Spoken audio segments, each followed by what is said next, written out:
Bonsoir à toutes, bonsoir à tous, bienvenue à la Cinémathèque française. Merci beaucoup d'avoir garni copieusement cette salle Henri Langlois en ce temps estival, donc pour l'ouverture de cette rétrospective consacrée à Michel Gondry. Alors c'est une vraie fausse ouverture parce qu'il est déjà venu dimanche, où il a présenté Maya, donne-moi un titre, et puis Maya, donne-moi un autre titre, film qui sort aujourd'hui même, ce mercredi. Je vais d'abord faire les remerciements d'usage, remercier nos tutelles, le ministère de la Culture, le CNC, notre partenaire ambassadeur et les mécènes de la Cinémathèque française, Chanel, la Fondation Gann pour le cinéma et Netflix. Une rétrospective Michel Gondry, c'est un grand bonheur, je dois dire, parce que depuis le temps que ça dure, eh bien, ça fait œuvre, comme on dit, c'est déjà une œuvre qui est marquée au sceau de la singularité et de la liberté.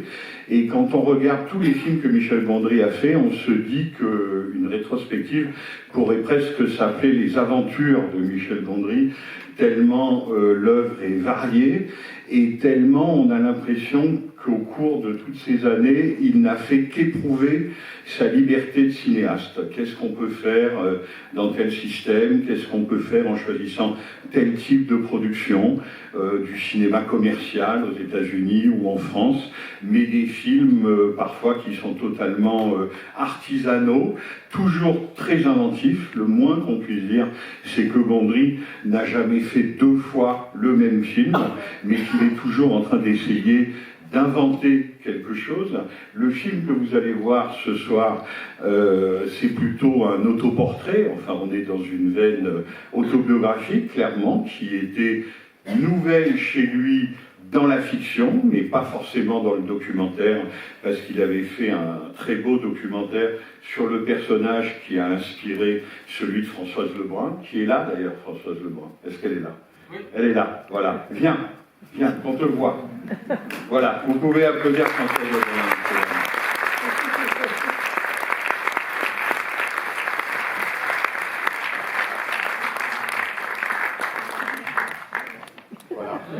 C'est quand même toujours un immense bonheur de l'avoir avec nous et de l'avoir à la Cinémathèque, parce que la comédienne qu'elle est, on aime qu'elle nous accompagne. Donc vous allez la retrouver dans le film de ce soir. Et je disais éprouver sa liberté, parce que Michel Gondry a eu aussi la chance, et c'est pas si fréquent dans le cinéma, de faire ce qu'on appelle en musique un classique instantané. Alors le classique instantané, vous n'aurez pas de mal à deviner quel film c'est. Ça commence par Eternal Sunshine, et c'est vrai que c'est un film qui a 20 ans aujourd'hui, et qui est peut-être pour nous, spectateurs, cinéphiles, amateurs de son œuvre, celui qui a condensé à la fois son écriture cinématographique, son talent, et puis celui qui a été capable de parler de nos petites vies à tous, comme personne d'autre ne l'avait fait. Donc un classique, évidemment, on en parle tout le temps à son cinéaste. Alors, je me souviens que mon ami Agnès Varda en avait assez que je lui parle de Cléo de 5 à 7, c'était son classique à elle. Je revois Francis Ford Coppola me dire, vous savez, on me dit que je ne fais que des choirs depuis Le Parrain. Voilà. C'était son classique. Michel, évidemment, c'est Eternal Sunshine of Spotless Mind. On lui en parle sans arrêt, mais c'est vrai que la force du film reste entière, et à partir de ce film-là, il a fallu qu'il invente d'autres écritures, d'autres aventures, jusqu'à ce film et jusqu'à Maya, donc, qui sort aujourd'hui. Avant de lui laisser la parole, avant de lui remettre un fauteuil d'honneur, on doit à peu près attaquer le 5e rang, donc ça bouge quand même, juste vous dire qu'il sera à la fin de cette projection, et Françoise Lebrun aussi, pour répondre à vos questions. Donc vous pouvez filer vers la ligne 14, pour une fois qu'elle marche, mais si vous restez, voilà, vous pourrez poser toutes les questions que vous voulez à Michel et à Françoise. Michel Gondry, accompagné de Françoise Lebrun.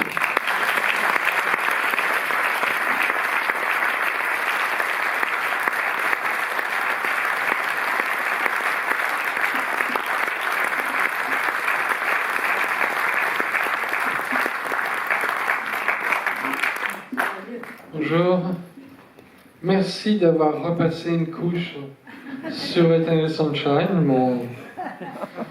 mon film maudit, enfin le film qui me maudit, qui diminue, en passant de couche sur Eternal Sunshine, vous diminuez les autres. Mais non. Je suis quand même content d'avoir fait, mais il y en a d'autres films que j'ai fait aussi que je préfère. Je vais pas renier. Donc ce film-là, bon, je vais pas cacher qu'il est quand même assez autobiographique. C'était un petit peu la fin de la fabrication de l'écume des jours. Et c'est vrai que j'ai eu... ça n'a pas été facile pour moi et encore moins facile pour les gens qui m'entouraient, qui ont une patience qui a eu des limites, comme vous allez le voir. Et j'ai fait ce film un petit peu pour essayer de trier dans cette période ce que j'avais fait de constructif et ce que j'avais fait de destructif. J'ai essayé d'être honnête et j'ai fait des petites cartes et j'ai fait un côté positif et un côté négatif. Donc c'est un petit peu pour ça que j'ai fait ce film. Et aussi, quand on fait...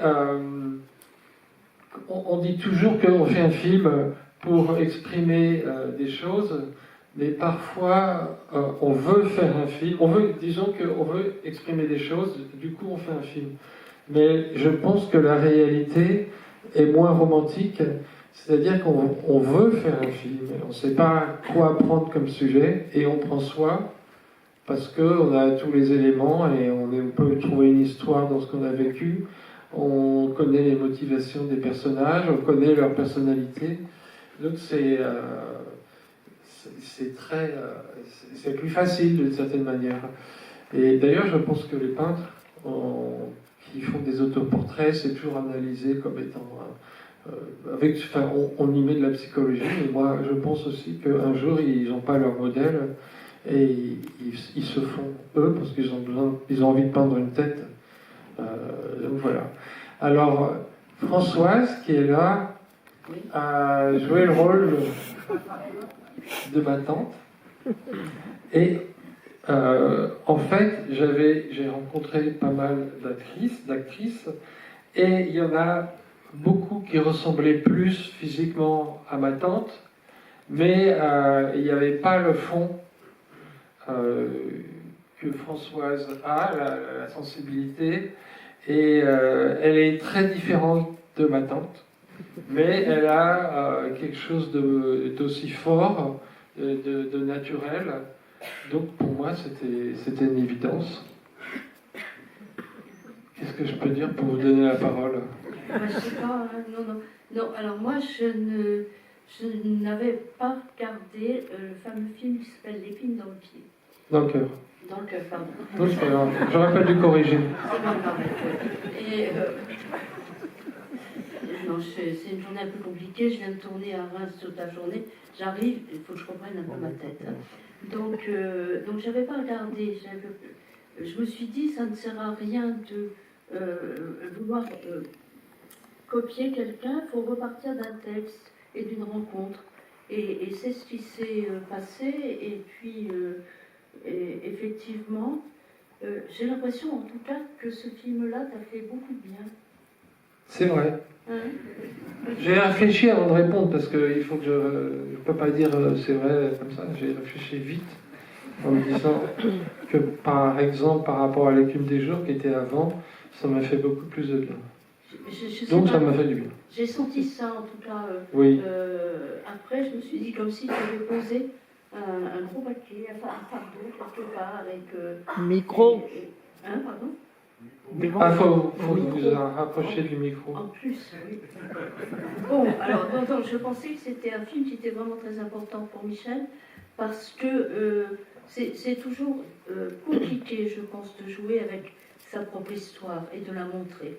Et que là, le fait de l'avoir fait incarner imparfaitement ou mieux, enfin, j'en sais rien, ça c'est ses histoires, c'est pas la mienne, mais je pense que d'avoir remis en scène cette étape de sa vie, l'en avait libéré. Oui, je suis d'accord, mais je dirais en plus que d'avoir toute une équipe qui soutient Ce projet très personnel, j'ai été très touché justement que les gens oublient que c'était plus ou moins autobiographique et qui prennent ils ont pris mon problème de moi. C'est pas que je l'ai posé par terre, c'est que tous les techniciens et les gens qui m'ont aidé à faire le film, les acteurs, vous avez sorti mon problème de moi. Oui, peut-être, mais j'ai envie de dire que moi, en tant qu'actrice, tes problèmes ne me concernent pas. J'ai un texte. Non, je veux dire, j'ai un texte, j'ai des situations, et je ne vais pas me dire, ah, c'est Michel avec sa tati. Non, alors là, on ne sait pas. Non, mais je comprends. Je ne suis pas de la méthode, comme on dit. Donc il n'y a pas forcément besoin de penser à ce qu'on dit, parce que après on fait des expressions qui ne correspondent pas. Ouais. Enfin bref. Bon, ben, on va vous laisser regarder le film. C'est encore mieux que Eternal Sunshine. Tu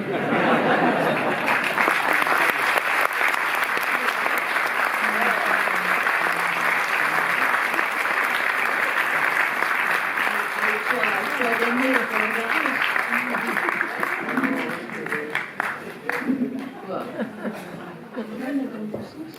Non, mais je le montre pas, c'était pour faire un reflet.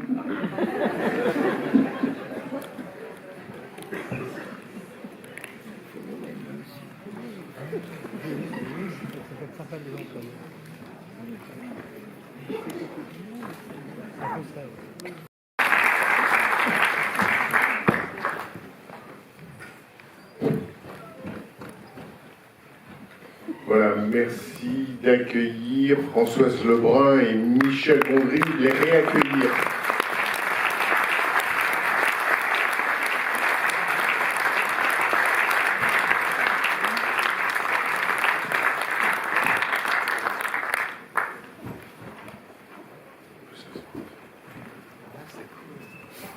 Ah bah si tout le monde part.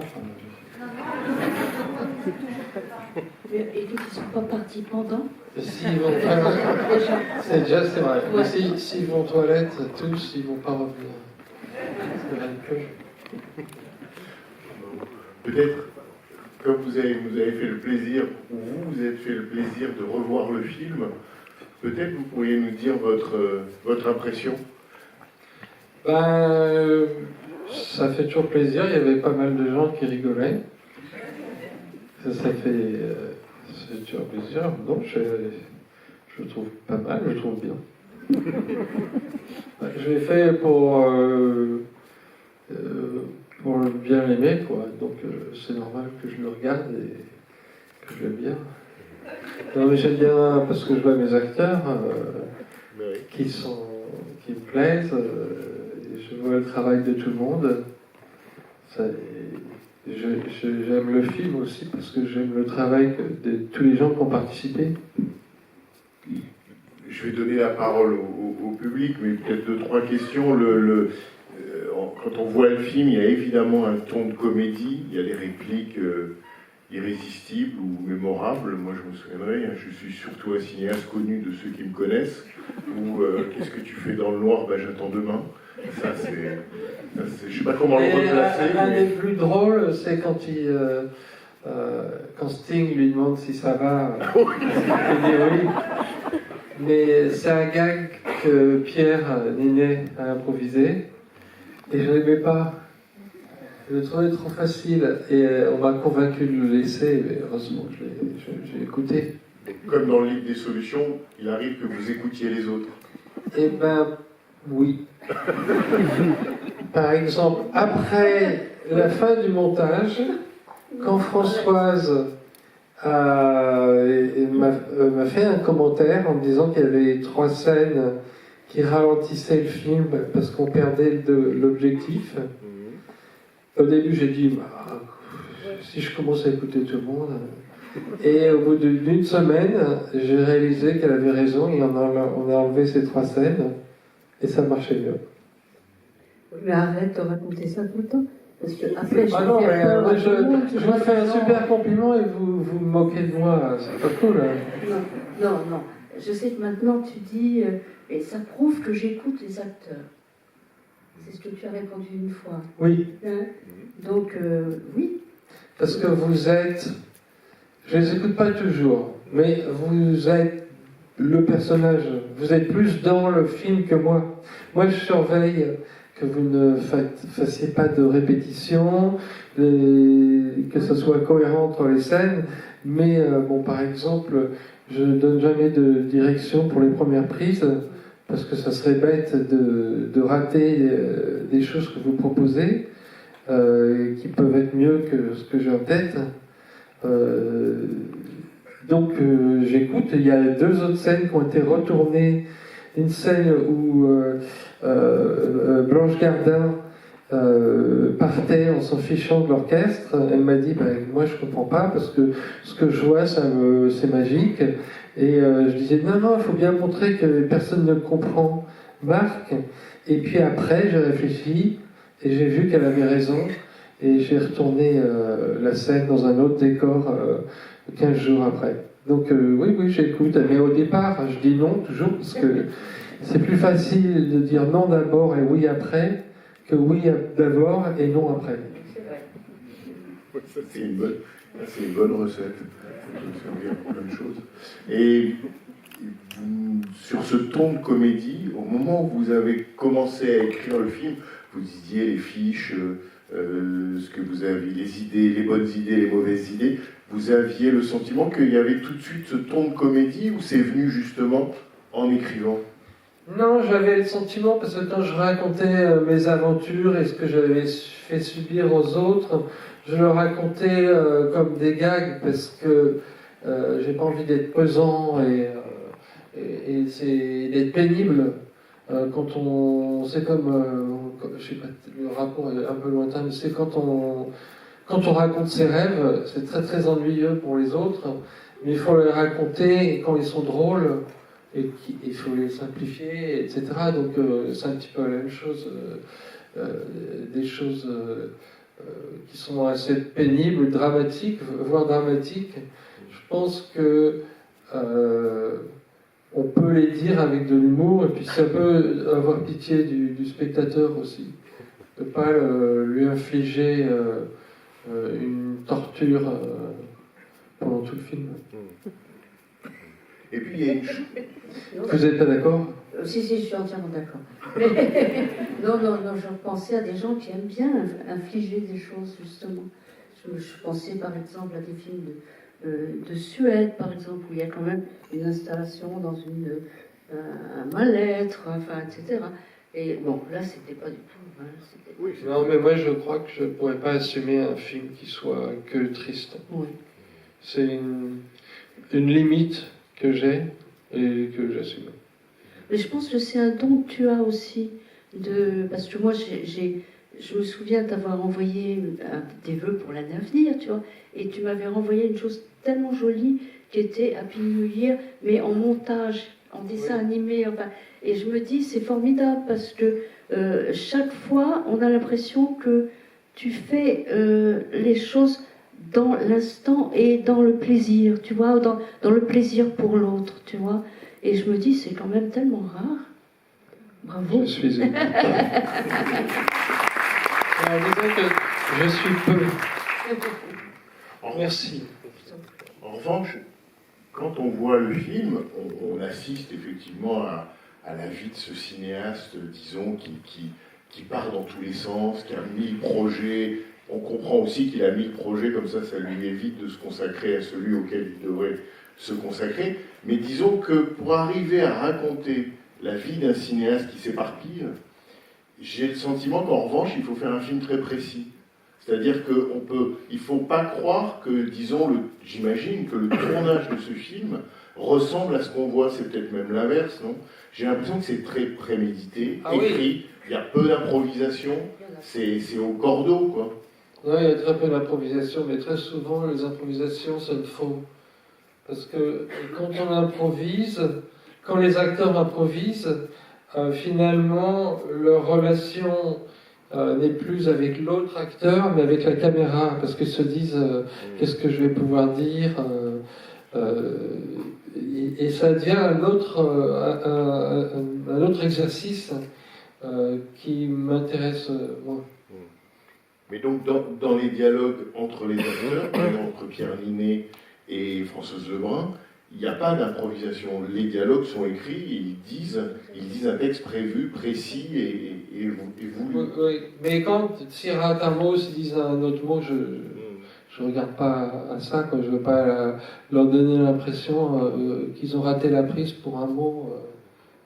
Il faut quand même être un peu souple, mais c'est vrai que ça marche mieux, moi je trouve qu'on s'est écrit. Ça n'empêche pas les acteurs d'apporter tout, mais voilà, enfin, j'ai peut-être une forme d'humour un peu bizarre, les gens, ça n'a pas forcément du sens, mais je tiens à le garder, et donc je demande aux acteurs de me suivre.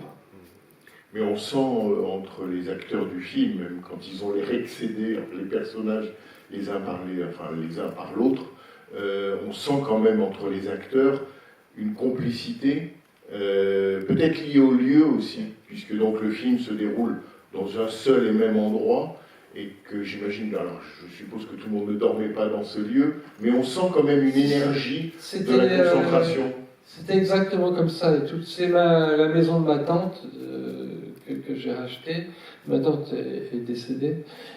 Et toutes les pièces, c'était les pièces de... Bon, par exemple, la chambre de Marc, c'est ma chambre. Là où... j'ai oublié son nom. Là où Blanche monte, c'est là où on avait monté. Enfin, tout est... Et ce qui était génial, c'est que j'ai pas eu besoin de faire de repérage. J'ai même fait un storyboard parce que j'avais tous les lieux au millimètre en tête. Comme au foot, là, vous jouiez à la maison. Vous connaissiez, oui. Ouais, vous connaissiez absolument le terrain, vous connaissiez absolument toutes les pièces. Donc ça joue aussi en faveur du film et ça vous permet même d'imaginer les déplacements des acteurs entre eux. Oui, enfin j'essaie quand même de donner une liberté, mais c'est vrai que oui, c'était assez calé. Oui, j'ai envie de revenir sur l'histoire de l'improvisation. C'est-à-dire que tu te trouves dans un lieu, par exemple, moi j'étais dans la chambre de ta tante, hein, oui. Et qu'il y a déjà un respect total de quelque chose qui est là, de cette présence, de cette charge-là, et du coup, on ne va pas s'amuser à faire des improvisations personnelles là-dessus. C'est-à-dire qu'on a le texte, la situation, et à la fois l'amour pour Michel qui est en train de chercher quelque chose, et le respect des personnes réelles qui ont été là. Donc ça fait un ensemble très, très tenu, finalement. Donc il n'est pas question d'aller faire l'imbécile, quoi. Et même les techniciens, Oui. les décorateurs, enfin moi je les trouve, ils ont été admirables. Par exemple, le camiontage, j'en avais rêvé, mais je ne l'avais pas fait. Et on a failli faire sauter la scène et ils m'ont dit non, faut qu'on le fasse, ça va être trop bien. Mais ça, par exemple, le camiontage, enfin, on a dû vous poser la question souvent, mais ça vous vient comment? C'est-à-dire, c'est le mot? Vous pensez camion, montage, c'est par le mot? Comment l'idée, ça vous vient d'un camiontage? Ce camion, on l'a depuis que je suis né, il est là, il n'a pas bougé. Ensuite, c'est difficile à expliquer. Je fais beaucoup de rétroprojection, pas dans ce film-là. Alors quand je vois une fenêtre, j'imagine toujours qu'il y a une image derrière. Donc c'est peut-être parti de là. Je me suis dit tiens, on peut mettre un écran derrière le pare-brise. Et après je me suis dit tiens, le volant, ça va à droite, à gauche. Ça peut faire la marche arrière, la marche avant avec les rushs. Et je construis comme ça avec toutes les idées qui me viennent. J'ai regardé sur ChatGPT et j'ai un esprit associatif. Ça, on l'avait deviné. Françoise, juste un mot aussi peut-être sur le travail avec Pierre Ninet, parce que c'est vrai que à la fois il est en partie, j'imagine, votre alter ego, ou l'alter que vous avez été, mais il a quelque chose absolument d'incroyable dans le film, un dynamisme, un regard, et puis quand il s'adresse à vous, en tout cas à votre personnage, sa voix change, il devient un petit enfant, il vous écoute, enfin comme elles disent, il n'y a que vous qui écoute. Qu'est-ce que ça a été le jeu avec Pierre Ninet? Ça, ce n'était pas prémédité, enfin, ça s'est mis en place naturellement, j'ai envie de dire. C'est-à-dire qu'il y a le moment où je lui dis de descendre de l'arbre parce que c'est trop dangereux, et puis le moment où je lui dis on jette tous les médicaments dans le lavabo, enfin bon, c'est ce côté sur moi, enfin qui arrive pour ce personnage. Et effectivement, c'est vrai que la construction même du film fait que ça l'amenait lui à changer, c'est-à-dire il pouvait pas continuer à faire Pierre Ninet d'un coup. Ça devenait effectivement le personnage. Et ça, c'était très troublant, parce que j'étais un peu déconcertée, et puis à la fin du scène, je me disais, il est formidable. Et puis après, il n'y avait plus personne. Donc je ne savais pas c'est un tournage très curieux pour moi, avec Pierre, parce que vraiment, il y avait d'un seul coup... Est-ce que quand on le voit jouer sur le tournage, est-ce qu'on n'est pas comme des spectateurs? Est-ce qu'on ne le regarde pas un peu jouer? Est-ce qu'on n'oublie pas un peu de jouer soi-même, tellement il est, j'allais dire, il occupe le plan, quoi. Oui, non. Enfin, à ce moment-là, j'arrête, moi, d'être la tante qui l'a recueilli alors qu'il mettait les plombs. Donc, non. Ça, je le regarde, mais avec mon regard de personnage. Enfin, je mélange pas l'histoire de... Mais le regard,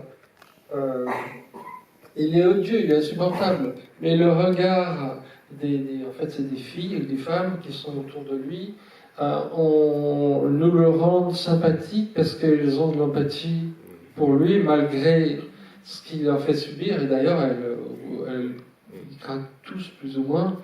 Mais je pense que ce regard et votre regard, Françoise, ça le rend sympathique. Moi, j'ai rencontré des gens que je trouvais odieux, mais en rencontrant tous leurs amis ou alors leurs femmes, je me disais qu'ils l'appréciaient. Je me disais, bon, il ne doit pas être aussi pourri que ça, parce que sinon les gens ils partiraient en courant. C'est l'entourage qui l'humanise, quoi. Enfin, oui. Moi, je trouve qu'il y a une scène très cruelle, c'est quand elle vient le voir à Paris. C'est épouvantable. Quand votre personnage vient voir. Ah oui. Ouais. C'est le pire, c'est quand vous demandez un verre d'eau. Oui. Mais bon, ça s'est passé comme ça. Hein. C'est comme ça. Et puis. J'avais acheté. Ce que j'avais réussi à faire, c'est aller au printemps et acheter un oreiller pour qu'elle puisse dormir. Et puis finalement, elle avait bien vu qu'elle ne voulait pas que. C'était pas la saison. Ouais. Et là, je suis pas fier de moi. C'est rude, hein, c'est vraiment. Et je trouve ça formidable de le montrer. Parce que souvent, on occulte les choses qui sont comme ça, on ne se sent pas terrible. Et le montrer quand même et l'affirmer, je trouve que c'est du courage. Oui, mais en même temps, il fallait que j'aille au bout des choses et que je montre les côtés vraiment pas glorieux. C'est dur à expliquer, mais le fait qu'on aille au fond de sa lâcheté, ça l'excuse d'une certaine manière, parce qu'il perd toute sa confiance. Et puis, oui, c'est pas beau, c'est quelque chose qui me fait honte. Et puis, ben voilà, je vis avec ça. Non, mais c'est bien d'aller jusqu'à ne pas le caché sous un paillasson, je ne sais pas quoi, mais de l'affirmer. Parce que. Mais on sent que ce film a été pour vous une forme d'exorcisme, quoi. C'est une façon de passer à la suite. Enfin, il y a eu ce que vous avez raconté, un trauma, une difficulté, et là, il y a vraiment. Enfin, on sent que le film est aussi une catharsis. C'est-à-dire qu'il n'est pas que drôle, il est aussi pour vous. Je déteste le mot catharsis. Parce que, je sais pas, je pense qu'il y a des mots plus simples qui pourraient dire la même chose, et ça fait psychanalyse, et j'aime pas trop ça. Mais il y a un truc quand même, pour être parfaitement honnête, c'est que quand il y a des choses d'autoportrait, même pour les peintres, on pense toujours que le but, enfin, ce que je veux dire n'est pas complètement exact, on pense que le but, c'est d'exprimer quelque chose, mais il y a aussi un autre facteur beaucoup plus terre-à-terre, c'est que quand on est réalisateur, on a envie de faire un film. Et on n'a pas forcément de sujet. Alors le seul sujet qui reste, c'est soi.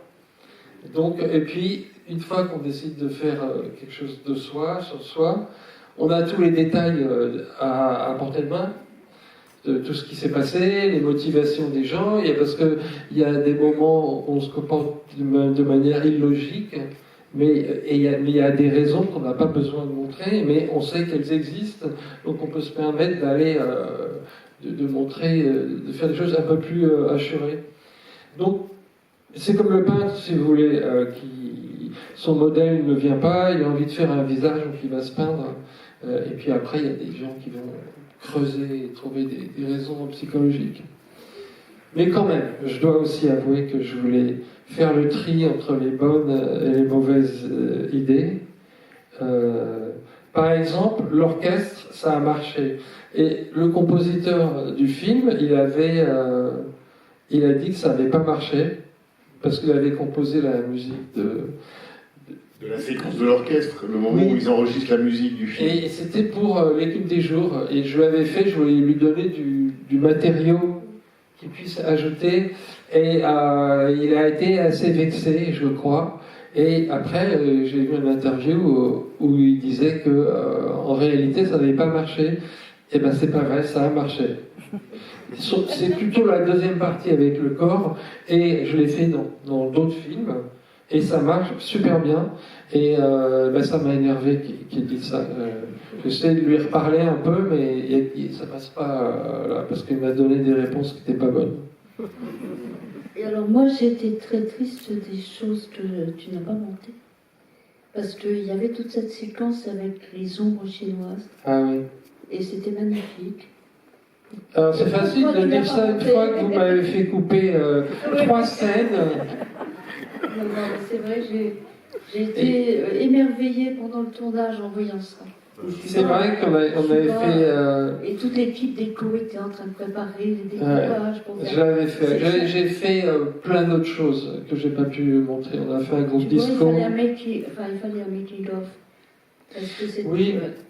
Ouais, on dit souvent ça, mais après on est pris dans tout le travail et on ne prend pas le temps de faire ça. Non, mais je voulais dire que c'est un poète.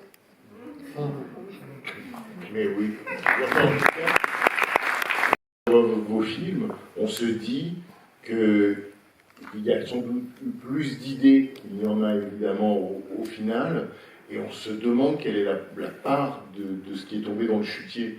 Parce que quand on sent, j'allais dire que vous êtes en mode idée, il doit y avoir énormément de matière qui finalement, parce que le travail de montage c'est d'éliminer, c'est de couper, c'est d'enlever, on se dit qu'il doit y avoir effectivement des scènes comme peut-être les ombres chinoises.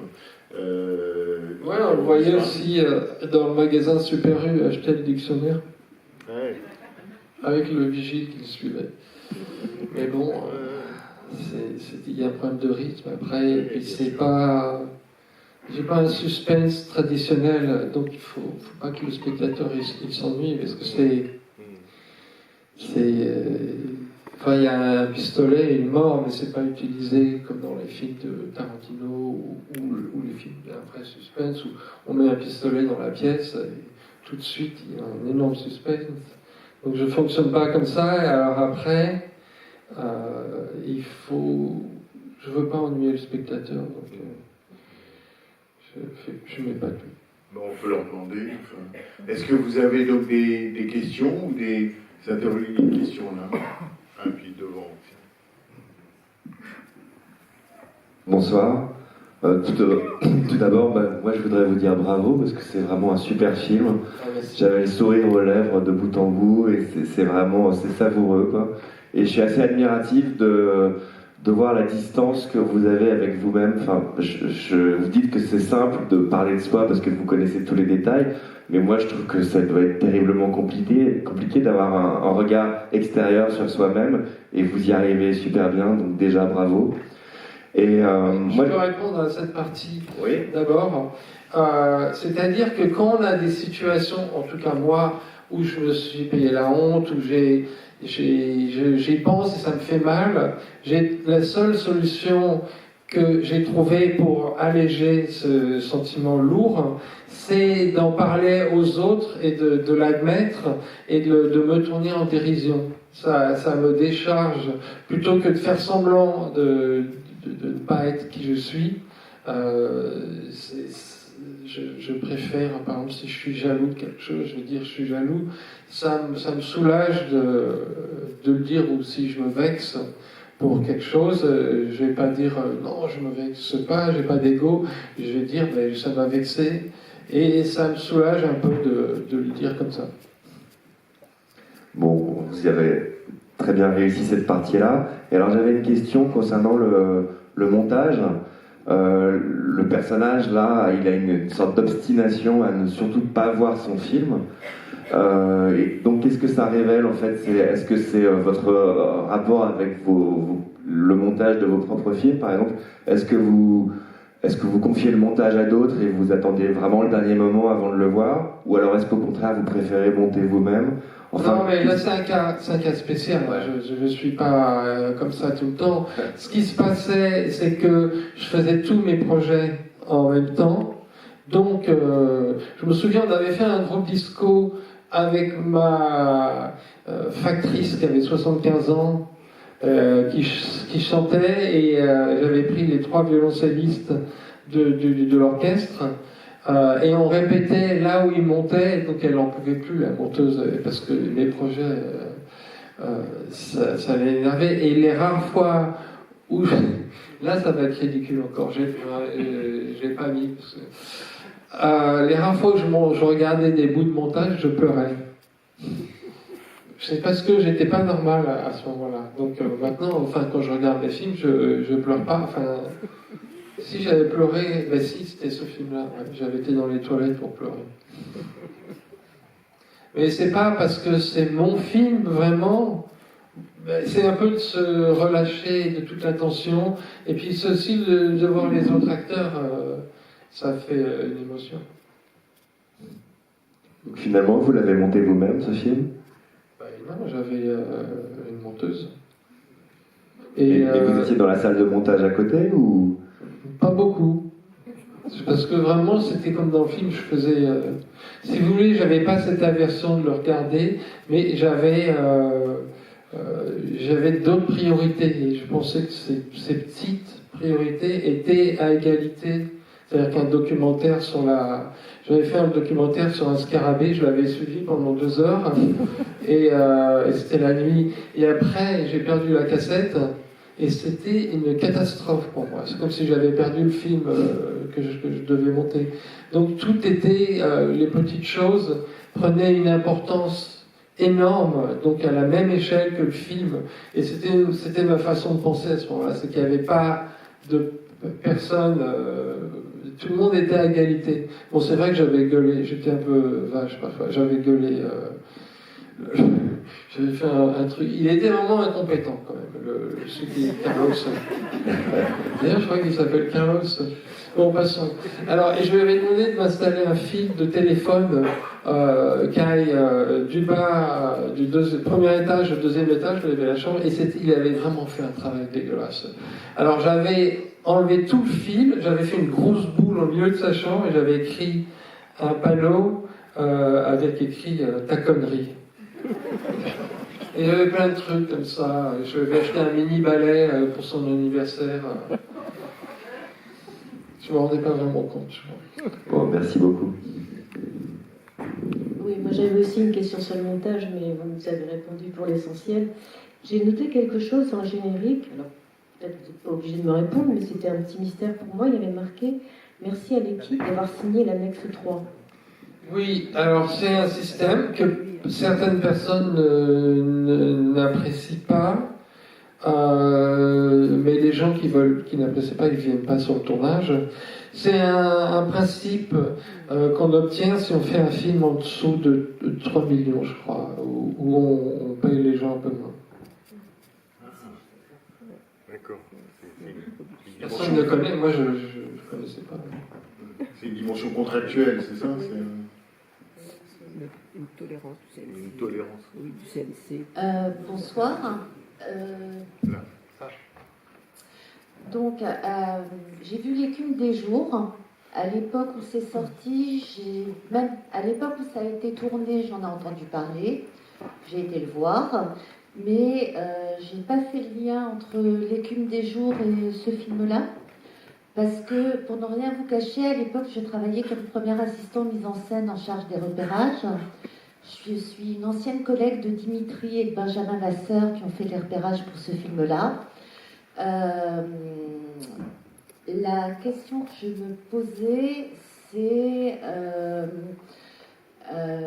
qu'est-ce qui a été si traumatique dans L'écume des jours et quel est le lien entre les deux, en fait?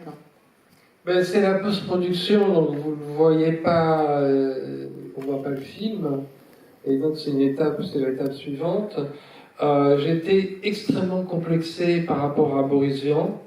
C'était comme un énorme poids sur ma poitrine.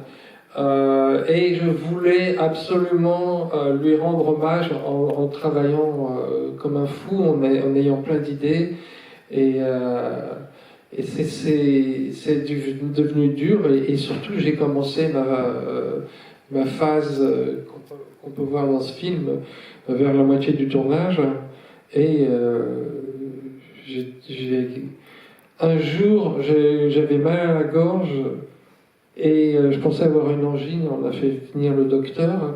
Il a regardé ma gorge et il m'a dit: vous n'avez pas crié fort récemment. Voilà, et c'est ce qui se passait. Donc j'étais assez excédé et un peu négatif. D'accord. Alors, je voulais vous rassurer parce que j'ai quand même travaillé avec quelques grands noms du cinéma, d'une autre génération que la vôtre, un peu plus ancienne.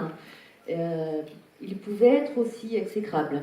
Je tairai leur nom par décence, ça me semble normal, mais ils pouvaient être aussi exécrables. Donc, ça arrive à tous les réalisateurs. C'est marrant, il y a quelqu'un qui est venu me voir pendant le tournage, une scène qui n'est même pas dans le film, où j'étais excédé et je hurlais. Et il m'a comparé avec un réalisateur, je ne me souviens plus de son nom, qui criait tout le temps. Et je lui dis: qu'est-ce qui est arrivé à ce réalisateur? Et il est mort d'une crise cardiaque. Mais là, si on compare à ce film, je n'ai pas crié une seule fois sur ce film. Non, c'est par rapport au personnage que je dis ça. Au personnage de ce film, du Oui. réalisateur de ce film. Oui. J'essaie d'être honnête. Maintenant, peut-être que j'étais plus méchant que ça. Je sais pas. Je pense que j'étais quand même assez honnête. Je vous ai vu regarder le film. Je vous ai regardé le film. Qu'est-ce que Ah, mais vous en... c'est vous qui riez tout le temps. Oui, j'étais pas en C'était rire. incroyable, vous n'arrêtez pas. Ah non, c'était pas vous, elle était à côté de vous, je crois. Mais il y a d'autres personnes qui riaient. Mais qu'est-ce que vous en pensez maintenant 2003, Je pense que la fin, elle est un petit 2025. peu... C'est compliqué, parce que la fin, elle est un petit peu rapide, mais en même temps, c'était pas vraiment le sujet du film, cette romance qui se passe à la fin. Mais bon, sinon, je suis assez content. Je trouve par exemple, Sacha Bourdeau, qui fait l'ingénieur du son, je trouvais qu'il jouait un peu trop en pantomime. Et maintenant, quand je le vois, je trouve qu'il est super, parfait. Je vois les acteurs, je vois qu'ils sont touchants dans ce monde un petit peu décalé. Non, j'ai aimé. Mais on sent. C'est ça qui est content. Oui, je crois, parce que je le fais pour qu'il me plaise d'abord. Bon, en tout cas, j'y ai vu aussi des références à la nouvelle vague, à Godard. Je ne sais pas si elles sont volontaires ou pas. J'espère que ça ne vous froissera pas. Non, ça ne me froisse pas, mais je trouve qu'en France, on est un petit peu étouffé par ce souvenir. Les gens qui ont fait des études de cinéma, c'est un peu... Il Oui, est quand même très présent. mais autant regarder le néoréalisme qui était un peu au-dessus de la nouvelle vague, je trouve. Et puis, il y a les gens qui se disent appartenir à une nouvelle vague ont tendance à essayer d'étouffer les autres, parce que un petit peu, par exemple, Truffaut, ses critiques, elles étaient odieuses. Et ils ont fait des critiques un petit peu pour prendre la place de ceux qui étaient en place et voulaient détruire le réalisme politique et tout ça. Enfin bon, j'ai pas spécialement de préférence, mais j'essaie d'éviter à me référer à ça, mais c'est vrai qu'il y a des chefs-d'œuvre. Moi, je préfère Bresson ou René, qui étaient beaucoup moins critiques des autres, mais qui ont fait leur chemin, qui était unique. J'espère que je ne vous fâche pas, Françoise. Non, j'étais en train de penser que d'abord les spectateurs n'étaient pas tous des cinéphiles ou des gens qui sont et que c'est plus large que ça, et que l'histoire des références à un tel ou à un tel, excusez-moi, mais je trouve que ça n'a pas vraiment d'intérêt par rapport à un film aussi entier, aussi complet. Enfin voilà, c'était ma petite réaction. Non, donc, parce qu'on peut toujours trouver un fil à tirer, mais c'est pas le sens du cadeau que nous fait un réalisateur en faisant un film qui est aussi particulier. Donc, je sais pas, voilà, c'est tout. C'était pour moi juste une façon d'entrer dans l'histoire du cinéma. Il faut passer le... Qu'est-ce que c'est le film préféré du cinéaste dans le film? À un moment, il les amène devant un storyboard et il dit je vais faire un film. Ok, j'avais une idée et honnêtement, personne ne la fera, donc je peux la dire, mais qui était géniale. J'étais obsédé par Merlin l'Enchanteur et je regardais, j'avais le DVD dans ma voiture, donc il y avait la seconde vitesse, mais aussi je regardais des DVD en conduisant. Contradiction totale. Et je trouvais qu'il y avait une construction qui était parfaite. Et je m'étais dit que si j'écrivais un film qui n'a rien à voir, mais que je faisais un découpage identique, plan par plan, avec le nombre de personnages, les tensions dramatiques, ça ferait un chef-d'œuvre et personne ne se rendrait compte que j'avais copié ce film. Et c'est une idée que je trouve bien. Je ne sais pas si je le ferai un jour, mais... ça vaudrait le coup d'essayer, je pense. On a l'impression que cette phrase vous caractérise un petit peu. Ça vaudrait le coup d'essayer. Ouais. D'autres? Oui, il y a d'autres, je ne sais pas qui a le micro. Allez-y, et où êtes-vous? Je suis juste voilà. ici, je ne sais pas si vous me... Voilà. Juste à la chambre. Ah, d'accord. Bonsoir. Moi, j'ai eu la chance de découvrir le film ce soir et je voulais vous remercier pour ce film qui représente bien l'amour que vous avez pour le cinéma, j'imagine, pour cet artisanat que vous mettez aussi bien dans la réalisation que ici, au centre de l'histoire. Et moi, j'avais une question, parce que tout à l'heure, en parlant, vous avez caché un peu que vous aviez utilisé ChatGPT. Et j'avais envie de savoir quel était votre point de vue sur les nouvelles technologies et sur notamment toutes les images générées par l'intelligence artificielle que l'on voit, qui sont de plus en plus bluffantes. Et quel est votre point de vue sur cette question-là et sur éventuellement le... Moi, ce que j'ai vu comme image de ChatGPT, ça ressemble à du vomi, quand même. Moi, ce que je trouve bien, c'est qu'on a accès plus facilement à des informations sur le plan juridique, ou le plan médical, ou le plan financier, ce qui fait que c'est assez démocratique. Parce que normalement, à l'école, on ne nous enseigne pas le juridique. Je trouve ça incroyable, parce qu'on se trouve face à des policiers, normalement on ne devrait rien dire et on se fait attraper. Voilà, il y a des choses qu'on ne nous enseigne pas, et je trouve qu'il y a une certaine démocratie. Maintenant, il y a l'histoire d'enlever des emplois, mais il faut voir aussi qu'on a un petit groupe de privilégiés, enfin les gens qui font du cinéma, ou des métiers artistiques qui sont plutôt les métiers qui sont menacés par l'intelligence artificielle, et on se plaint de perdre notre travail, alors que quand dans les années 70, toutes les mines, les usines ont fermé, ça représentait 1000 fois plus de personnes, et on s'en foutait, quoi, finalement.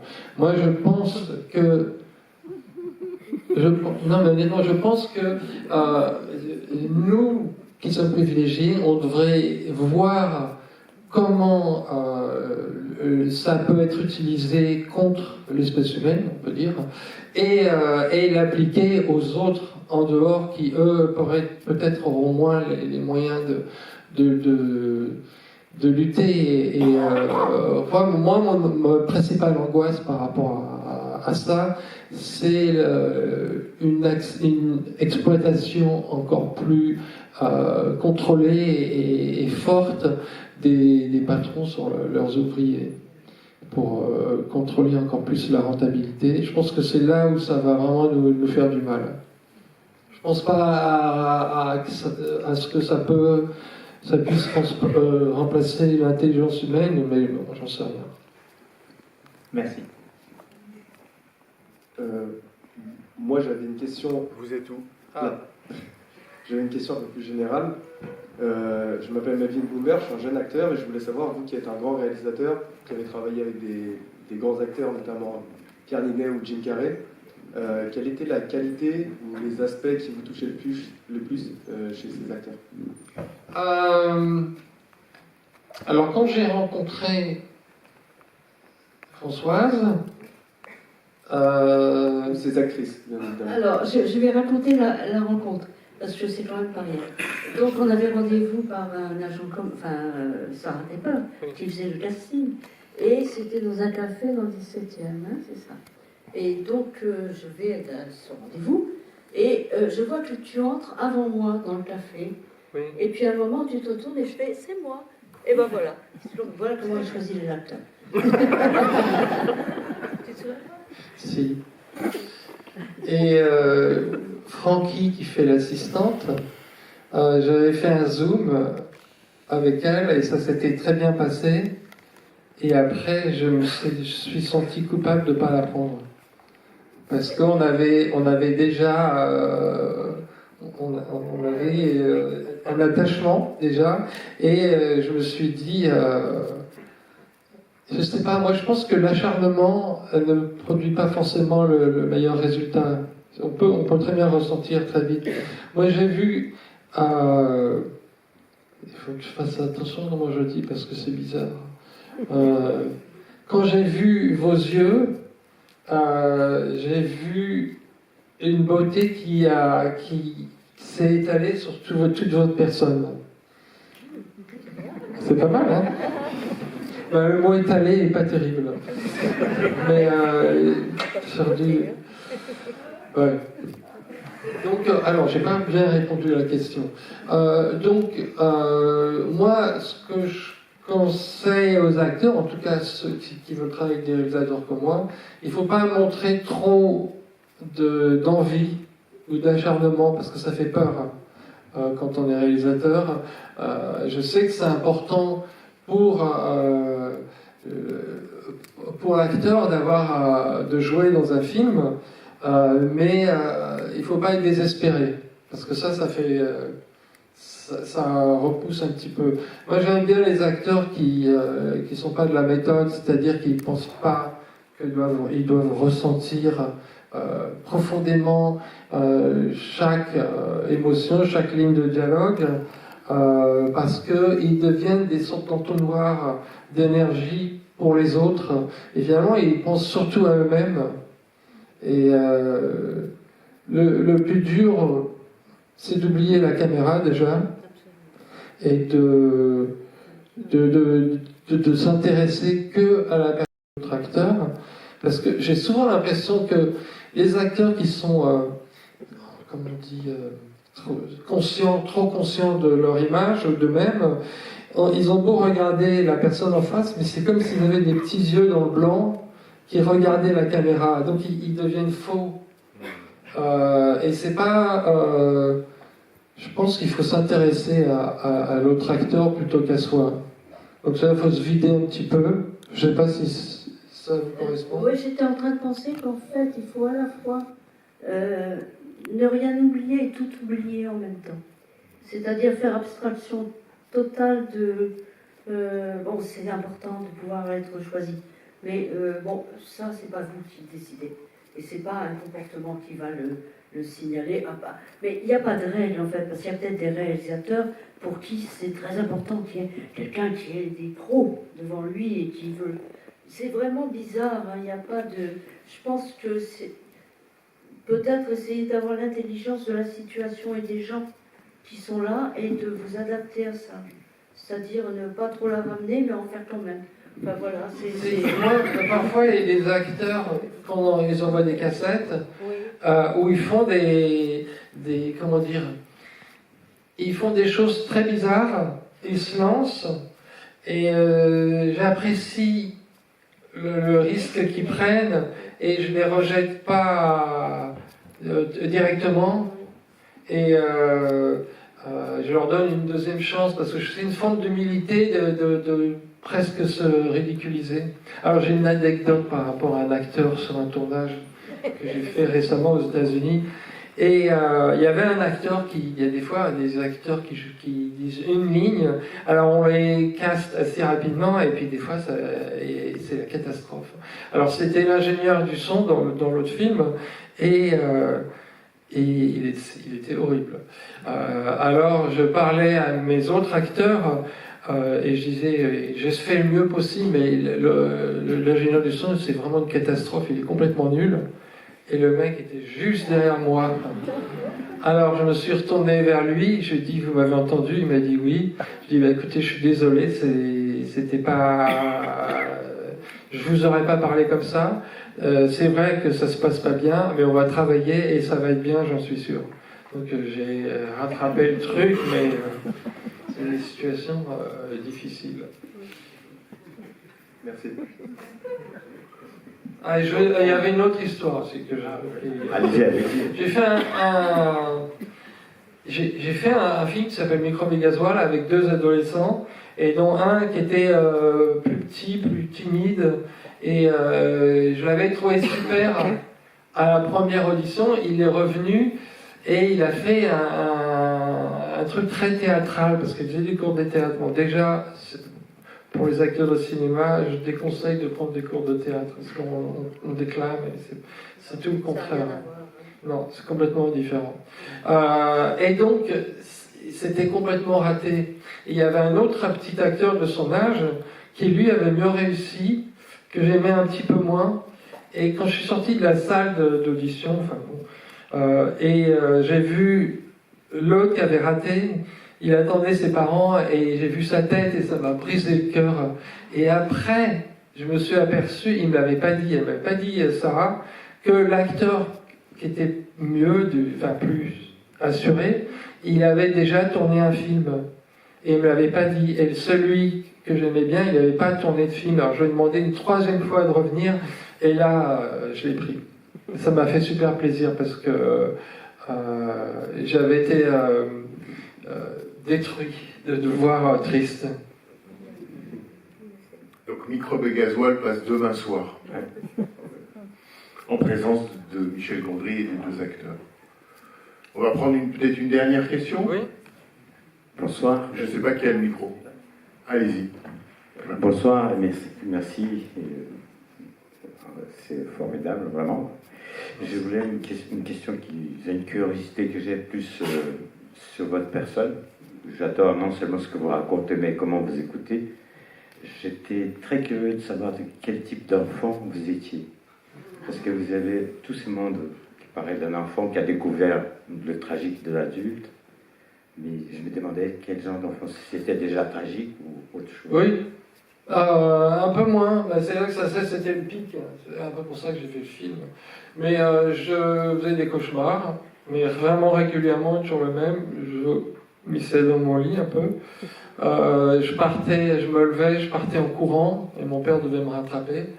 Je dormais très mal, j'avais beaucoup d'angoisse, et j'étais très très étourdi. Je perdais tout. J'avais beaucoup d'idées. On jouait avec mon cousin qui était aussi assez inventeur, qui habitait dans la Drôme. On s'écrivait toutes les 3 semaines et on jouait à la bataille navale. Alors une partie durait 1 an. Et on avait des idées, j'avais une idée de fusée avec des fils et tout. Et j'avais parfois des idées, j'avais cette idée, je lui avais dit, oh j'ai trouvé un truc super, tu prends un journal et tu découpes les lettres, et avec ces lettres tu composes un autre mot. Et j'avais l'impression que la personne ne l'avait fait avant, et c'était mon idée. Donc voilà, c'était comme ça que j'étais. Je cassais un peu les choses des fois. Bon, peut-être qu'on va s'arrêter là provisoirement pour ce soir. Ça continue demain soir donc avec Microbe et Gasoil. Et puis dimanche, la projection de Soyez sympa, Rambonnier, toujours en présence de Michel Gondry. Mille merci à vous deux, Françoise Lebrun et Michel Gondry.